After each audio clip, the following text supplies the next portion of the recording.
You guys, it is day 2. Well, it's technically day 1, 2, 3 of getting our suspended slabs in place. And they've got our replacement slabs here, 2 more that are gonna go in, but there's a lot more to it than that. And we're gonna show you today. It's a chess game every single time because the biggest slab is on the bottom and then you put the smaller one on top. That's the way you chain them when you stake them down and travel with them. The problem is we actually need the bottom one, the biggest one first, to go in place, and then everything else will slide over to it. So set this little guy down over here, then you crane up over there and just move it piece by piece, a little bit at a time. It gets there, and these guys are really fast at it, but it's just something you gotta have some forethought and think about before you get it all up in where you're kind of in the way.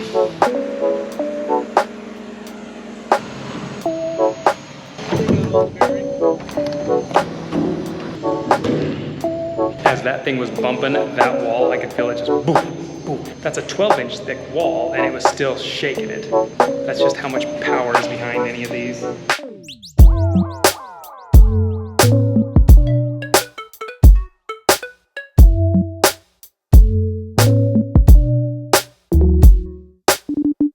As our crane starts heading away, he's done lifting all of the pieces in place. Now we're ready to start filling these up. They'll fill these full of high-strength concrete mix to fill in the joints so they don't wiggle out of place. But they start out by putting a backer rod in. It's the same stuff you want to put around your doors. It's insulated value, but this mostly just holds that concrete from dropping down in below.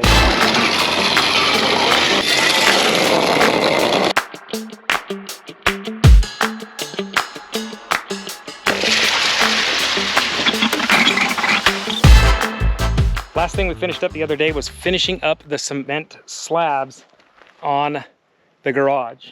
It is completely encased and closed in, and it's cool. I like it. On that same very day, I happened to run buckets out of gas. And if you know anything about diesels, when they run out of gas, it is not just a simple, well, put some more in and get it going.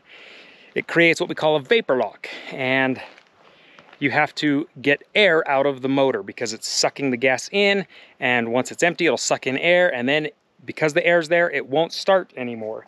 So you have to break that loose. Come on, buckets, don't be a pain.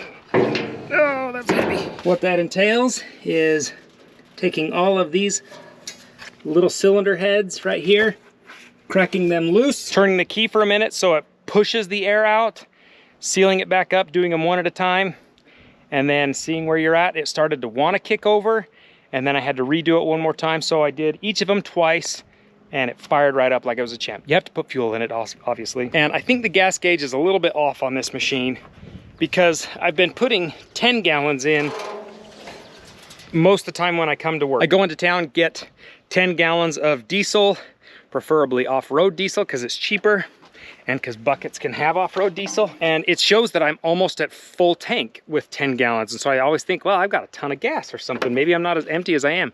Well, the other day when I ran out, I thought I'm gonna put 10 gallons in and then I'm just gonna keep filling this thing up as much as I can. And it took an additional 10 gallons.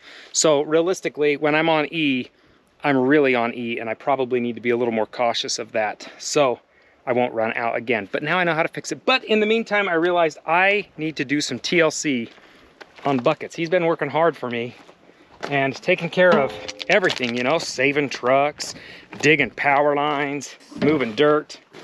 But with any tractor, you definitely need to keep up some maintenance on it. And I have been keeping up on this, but I haven't been documenting it, but now I want to. So every one of these fittings, a joint, a joint, a joint, any of these right here, wherever these pistons meet, there's a fitting that needs to be greased. And back here on the bucket, it is unreal how many there are. There are so many back here that we need to grease up. So that's what I'm gonna do today. Well, and some more stuff. This grease gun is actually empty. I got most of it greased up the other day, but it is empty. So I'm gonna show you exactly how to change them. Probably want gloves. Probably not with a hole, but you got what you got. A little grease never hurt anything. It's good for the skin, maybe. I don't know. So first thing you want to do is crack your grease gun just a little bit. Then you're going to pull your plunger out. Come on. It'll lock back in this position with this tab. Then you pull the grease tube all the way out. There we go. And she's empty, folks. Set this aside. You're gonna pull out that grease tube that's in there. Come on. There we go. Empty. And grease has been hard to come by. I had to go to a few different stores to get it. Why am I using the finger that doesn't have a covering on it? Dispose of this. Grab your new tube of grease, take the plastic cap off the one end that doesn't have a ring around it. That is the end that goes down to the back. Shove it in. The other end has a little kind of almost soda can lid on it, and that will actually hold off. Then pop this tab. Wipe any grease that you can keep on there. Good stuff. Discard this. Grab your grease gun and screw it back on. Go, go, go, go, go.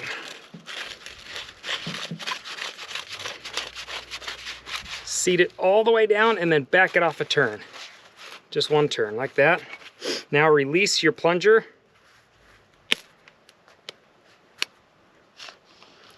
Push your plunger in. There you go. Seal this all the way back up.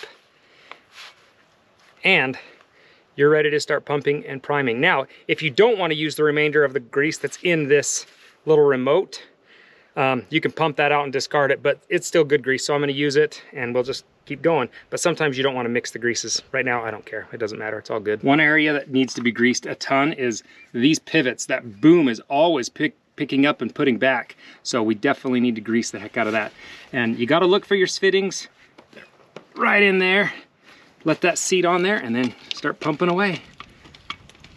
And I like to pump until I see it start being visible. Right here, you're seeing that little bit of grease start to come out. That's old, worn out grease. I want to kind of get past that just a little bit. Yep, now I'm seeing the blue. We're good to go. There's another Zert fitting right there. Let's get this guy.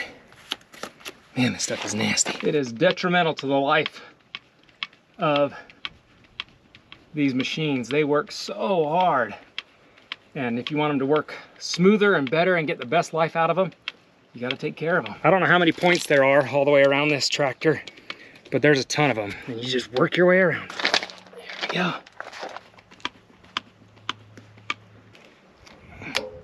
we go. Top helps to be a little taller. I like watching from all angles so I can see where it's coming out. Oh, I got a little full on that one. That's okay. The whole time you're doing this, you're just looking for any little Zert fitting that you can find. Pump a little bit of grease into it. Just get things lubricated and healthy. And I bet I'll burn through a whole tube of grease right now. So luckily I've got some more. And this is my grease gun bag. You do not want to touch that with clean clothes because it will be filthy, but I keep this in the side of my backhoe right there. I keep a chain in there, a tow strap. I do keep bee spray because I don't know what it is about this one. Maybe it's because it's yellow. They just think this thing is mothership to the bees. So they come, so I got to spray it down, but it's an electrical safe bee spray. So you can only buy that typically at electrical stores or something like that, but it's safe to shoot into the electrical fittings and it won't cause problems. Because that's where they like to get into, is behind all those wires. We've got buckets all lubricated up, ready to do some work. And we started on that work the other day, but I'm gonna finish it up because this weekend we are pulling wire into the house. Remember how I struggled with that wire like a few months ago? Felt like a complete idiot. Well, I figured out the best way to pull this wire because this is just way too big of wire. Anyway, in order to do so, I need my tractor to be able to sit in front of the electrical panel as best as possible. And since I've ran conduit all the way into what will be the shop, into the house, and now back to the well so that we can power the well and ran water pipe to the well, I really can bury this and then it'll be the well pumps kind of thing once we get it going. But I need these pipes. I need all these pipes to kind of stay put for right now so that when I backfill, they're where I want them to be. Once I get the dirt buried all the way back around this stuff will be just fine and I won't need to keep it strapped. But until then, I'm just gonna strap it in place. Now they will stay put so we can backfill this and we should be good. Let's get this board out of here.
This area was dug up at least 4 months ago, and now it is finally back together. Buckets is lubed up and ready to work, and we have some big things coming on the project. It is starting to move very quickly, very abruptly. So if you are not wanting to miss any of the videos coming out, hit that notification bell so you don't miss any videos. And if you like today's video, give it a thumbs up. If you're new to the channel, please subscribe. That is a way to allow YouTube to know that the content I'm putting out you guys like. So we'll see you guys next time. Who sacrificed their golf cart for that?